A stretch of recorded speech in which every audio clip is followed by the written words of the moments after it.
All right, guys, epoxy time. We always have, seems like a lot of discussion over what epoxy we're going to use or what epoxy works best.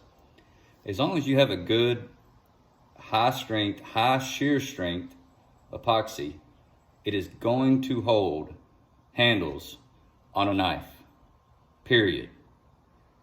Like I've said before, I come from a golf background. The same stuff is used to hold golf clubs onto shafts, swung, hitting a golf ball at 100+ miles an hour. So just think about that. So what I figured I'd do is make a little video. I mean, I'm just gluing liners onto scales here, but the same principle applies.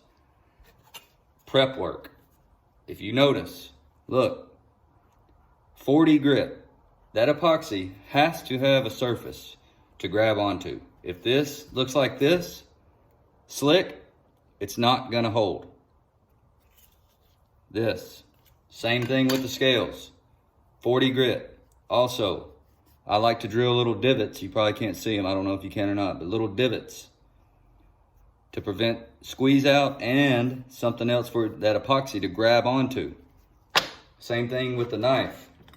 Now, of course, this is just a rough ground customer knife that I'm doing, but when I go to glue the scales on this knife, 40 grit, 60 grit's fine, but rough. The rougher, the better, and also the cleaner, the better. If you have oil, fingerprints, stuff like that, that's setting yourself up for failure. So, with that being said, I use alcohol. I have a bunch of it. Never had a problem with it. Alcohol is going to get all the oil off, all the residue off. Clean it good.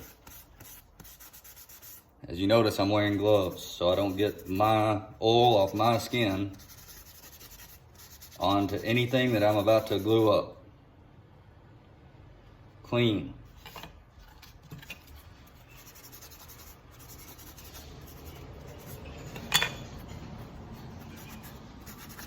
Clean. I even try to get down into those divots.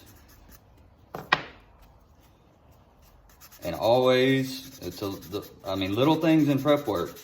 But after I do that, don't lay this down on your work surface dirty. Up. Face it up. A lot of times I'll even do this. Clean on clean. All right. JB Weld. Professional grade JB Weld. You can find it Home Depot, Lowe's. Never had a problem with it. Also, good little tip, I'm sure a lot of y'all know, but masking tape so you don't get epoxy all over your everywhere. Also, mix up more than you need.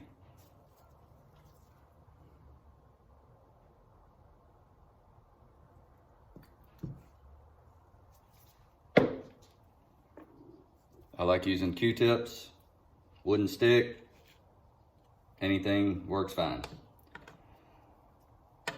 Clean. Everything clean. Mix. Well, not half mix, make sure everything is mixed. This JB Weld that I'm using is 5-minute epoxy, so that's plenty of time for me. If you don't feel comfortable with something setting up in 5 minutes, then by all means, get longer curing epoxy. Here we go. Also, while I'm doing this, I like to drill my holes before I glue the liners on and then re-drill through the liners. That gives that epoxy a little bit less chance of squeezing out. Some guys like to drill them all at once. I don't. I've tried it both ways. I like this way better. If you don't like it this way, hey, do it your way. Whatever works. I'm just trying to help those guys that seem to always have some epoxy problems. Another thing, it doesn't take a S-ton of epoxy. I'll go back to the golf reference. The layer of epoxy between a shaft and the inside of a club head is thousandths, 2 to 3 thousandths. I mean, the fit up is about a 2 thousandths gap between the inside of that club head and a shaft. Also, all right, got it? Work it around a little bit, get those air bubbles out.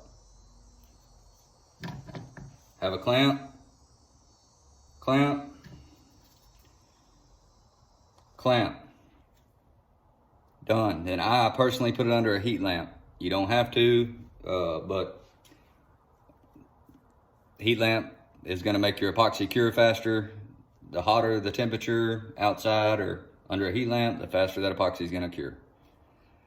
I hope this helps y'all. I'm going to get back to doing what I'm doing here, but hopefully that helps.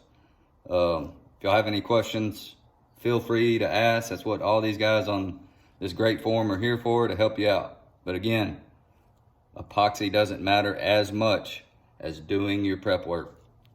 All right, guys, later. Have a good afternoon.